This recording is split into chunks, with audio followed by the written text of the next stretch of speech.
should never take impeachment off the table. We should never take where we see law breaking. We should never take accountability off the table. This nonsense from like AOC that he should be impeached is just absurd. Absurd. There's no... Okay, get back to me when you've read the Constitution or get a law degree, because you sound like an absolute... Megyn Kelly just dropped a verbal bomb that flipped the entire stage on its head. This wasn't a quick jab or passing remark. It was a full-blown cinematic twist worthy of a Hollywood thriller. AOC, usually unshakable under the spotlight, suddenly looked like she'd walked into a firestorm armed with nothing but a paper fan. And then came the twist that no one saw coming. After this blistering exchange, one thing's certain: you'll never look at AOC the same way again. Absolutely no ground to impeach the president. He 100% was within his constitutional authority and his congressionally authorized authority to do what he did on Saturday. Okay, but as for whether it's a good idea, that's a debate we should be having. And look, you know, if we could get congressional approval of the specific action, fine, I'm okay with that too. If you want to bring it to Congress, go ahead and see how that goes. Megyn Kelly turned the heat squarely on AOC, and what followed was anything but a calm exchange. It was a heavyweight showdown. Except one contender seemed to step into the ring without gloves. Kelly didn't just expose a few cracks in AOC's polished image. She tore right through it with the chaotic precision of a toddler gleefully shredding fresh wallpaper with scissors. See what she has to say. Reaction on what's going on with Elon Musk and President Trump on Twitter right now. Oh man, the girls are fighting, aren't they? I think this breakup we've been seeing a long time coming, but we'll see what the impacts are of it legislatively. Okay. You're so cool referring to them as the girls. She's above it all, Ben. That's what she's trying to telegraph. You see, she's the adult in the room, the one out there who does a preacher accent, and she leans into her fake Latina accent. And If you're enjoying this demolition, don't forget to hit that subscribe button. In an instant, AOC was in the lively Instagram live star sipping wine and rallying her fans. She was frozen under Megyn Kelly's spotlight, looking like someone who'd just discovered the Wi-Fi password had been changed without warning. Radical left, who's gone beyond all the identity issues. I mean, don't get me wrong, the person I'm going to show you is 100% wrapped in all of them, but like genuinely believes the Hitler fascist stuff, like is distraught because they really think Hitler just got reelected. Most of them were just pretending, but then there are the ones who genuinely believe it, like AOC. We are about to enter a political period that will have consequences for the rest of our lives. Donald Trump has talked about turning the military on U.S. citizens that he deems his... Here's the unfiltered truth about AOC. Her entire strategy runs on pure vibes. There's no foundation in serious detail or solid policy, just TikTok theatrics wrapped in sweeping hand gestures. People don't tune in for deep discussions on governance. They watch because she can turn a 30-second skit into something that feels like a TED Talk crashing into a Broadway audition. Campaign trail, I don't know what we're calling it, but this like Fight the Oligarchy tour with Bernie Sanders, from which, you know, venue to venue, she travels first class, sipping her champagne, you know, in the first class cabin as the losers and plebs walk by to coach. They're the ones she's really fighting for. And she's decided to ramp up her anti-Trump rhetoric in a way she's done before, but that could be deeply problematic for her if Trump actually decides to pay some. But Megyn doesn't deal in empty vibes. She strikes with surgical precision, the kind that can make even the boldest politicians start wondering if their grand thesis was just an elaborate punchline. And that's exactly what unfolded here. AOC walked in thinking her usual routine would land: sweeping lines, fiery delivery, maybe a flashy metaphor comparing climate change to a credit card bill. But Megyn wasn't buying it. She dissected the act piece by piece until AOC looked less like a seasoned congresswoman and more like a student bluffing her way through a book report on a novel she never actually read. The brilliance of Megyn's takedown was in her method. No cheap shots, just sharp facts, piercing analysis, and relentless logic that tore through AOC's arguments faster than a sequin dress in the wrong wash cycle. And the audience? They weren't just entertained. They were stunned. Debating AOC is one thing, but watching Megyn calmly dismantle her brand felt like someone assembling IKEA furniture without the instructions, painstaking yet strangely satisfying. And the kicker? AOC, the comedy darling, the Twitter warrior, the self-styled anti-capitalist strutting in $300 sneakers, suddenly looked astonishingly ordinary. Today that AOC may be getting ready to run for president, that her team is looking, and I know you've said she could potentially do it, but her team is looking at maybe Senate, Chuck Schumer is, I think, going to be 78 when he runs for re-election. That's really old. And the Democrats seem to get that now. Or she might just go for president. And at the same time, this happened today. The Republicans in the House introduced a resolution to honor Charlie. AOC's image is managed with such obsessive precision, it makes an Apple launch look like a high school skit. But Megyn didn't just spot the cracks, she blasted them wide open for everyone to see. In an instant, AOC's polished "I'm the future" persona looked less like destiny and more like a failed audition that accidentally aired on C-SPAN. And here's the real sting. This wasn't about policy. Megyn went after the performance, the one thing no one else dared to touch. While others wasted breath debating AOC's talking points, Megyn tore back the curtain on the theater itself. The hand waves, the pauses, the perfectly timed bursts of emotion. It was like unmasking the Wizard of Oz, only to find someone with a microphone and a fog machine. Once you saw it, there was no one seeing it. The reactions were priceless.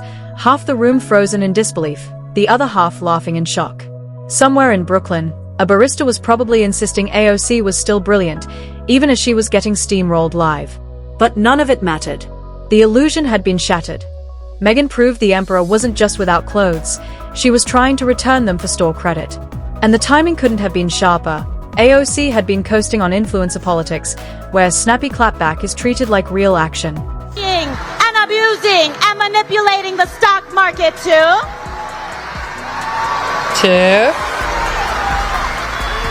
When he talks about rapists and criminals, he should look in the mirror.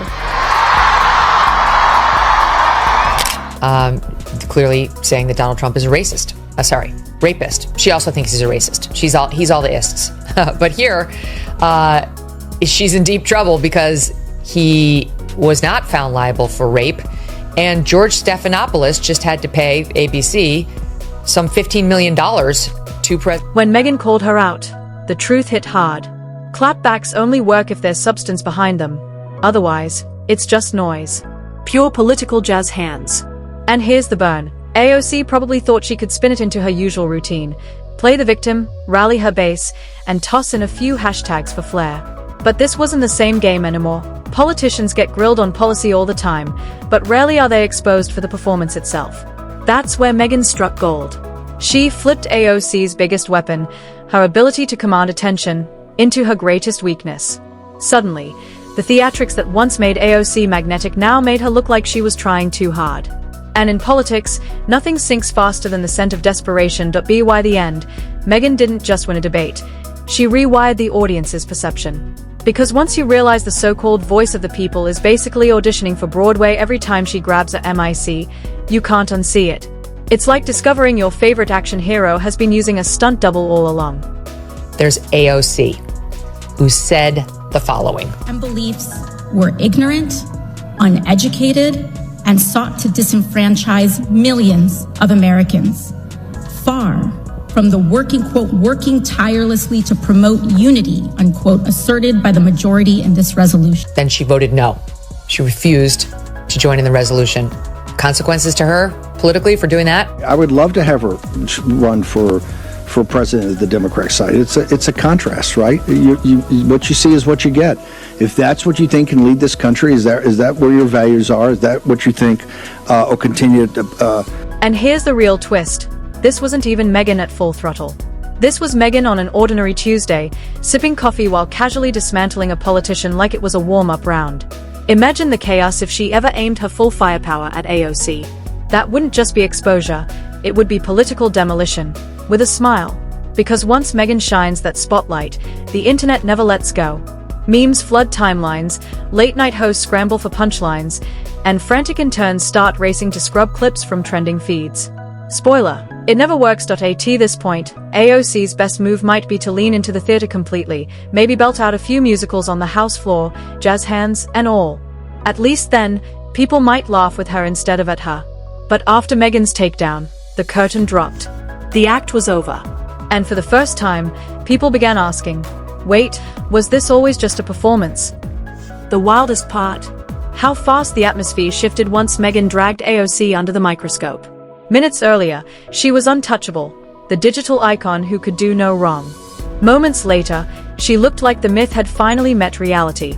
is because a congresswoman who you may know as Alexandria Ocasio-Cortez has been telling us for years that she is from the Bronx. And recently she had a fight with President Trump over tweet, text, truth, whatever. And she played tough and said, "Oh, don't you mess with me. I'm a Bronx girl. And we eat Queens boys for breakfast," because that's where Trump was raised, in Queens. And respectfully, AOC. Well, that's real cute, except she could stumble through a policy explanation, twist metaphors into fortune cookie nonsense, or toss out a clumsy analogy about billionaires devouring planets, and the crowd would still cheer like she'd just taken a bow in Hamilton. But Megyn wasn't there to clap politely. She popped the balloon, and the air escaped in one long, humiliating squeak. That's the brutal truth about performance politics. It only works if the audience buys the illusion. And Megyn, with razor-sharp precision, yanked the strings right into view. Picture AOC stepping into one of her signature speeches. The wide eyes, the dramatic pauses, the hand gestures slicing through the air like she's conducting an invisible orchestra.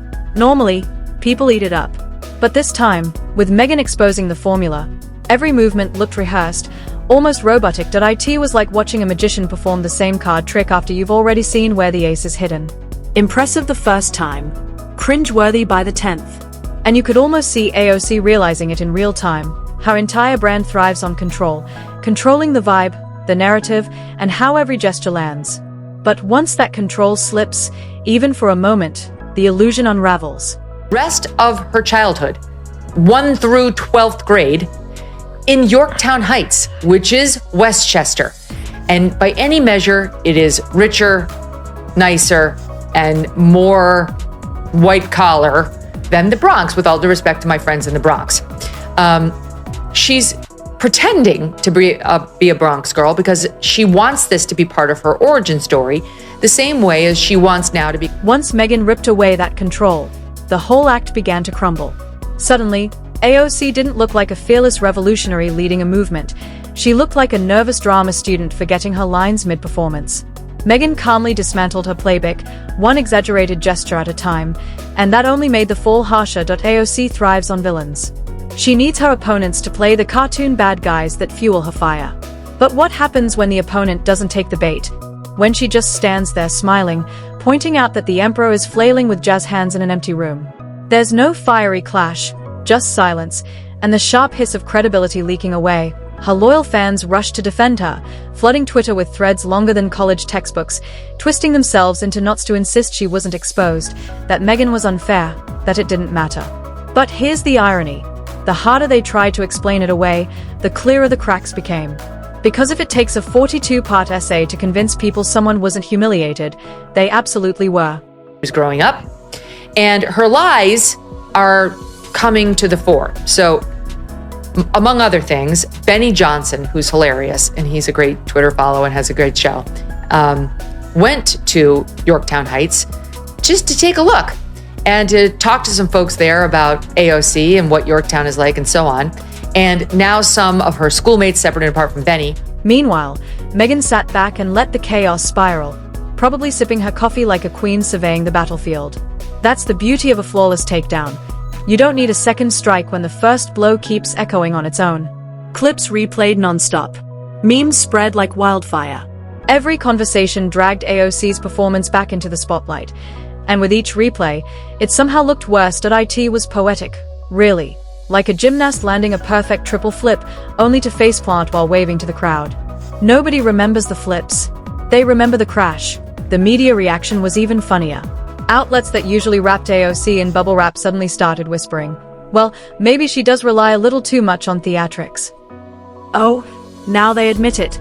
Years of overacting and Instagram sermons, and it took Megyn drawing a neon arrow for them to finally notice. The timing couldn't have been sharper. It felt like a room full of people pretending to enjoy a bad movie until one brave soul finally says, wait, this is terrible. And suddenly, everyone agrees. They'll decide what order they go in. I'm going to kick it off with AOC. Okay. Her real name is Sandy Ocasio. This is what she went by her entire life, Sandy Ocasio.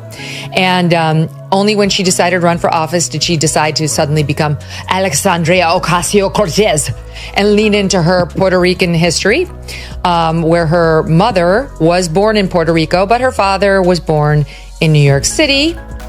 And she decided to tell us sob stories about how she's from a poor family and she was living, paycheck to paycheck. Meanwhile, she was raised in a Tony part of The memes, of course, sealed the knockout punch. The internet doesn't care about nuance, it feasts on punchlines, and Megyn served up a buffet.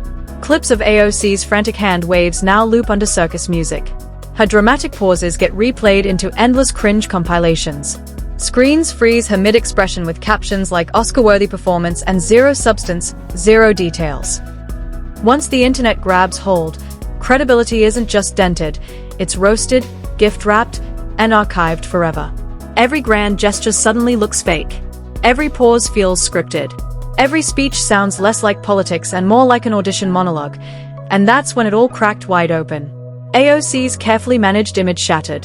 Her fans scrambled to tape it back together. The media finally started admitting what they'd quietly suspected all along. And Megyn? She stood tall as the one who proved the emperor wasn't just unclothed, she was doing jazz hands. Here's the kicker. This wasn't even an epic clash. No thunderous gasps, no dramatic showdown. Just the quiet, devastating realization that nobody was buying the act anymore. The wires were showing, the props were exposed, and the performer on stage suddenly looked like she was trying way too hard. That's the demolition no one else dared to pull off. Until Megyn.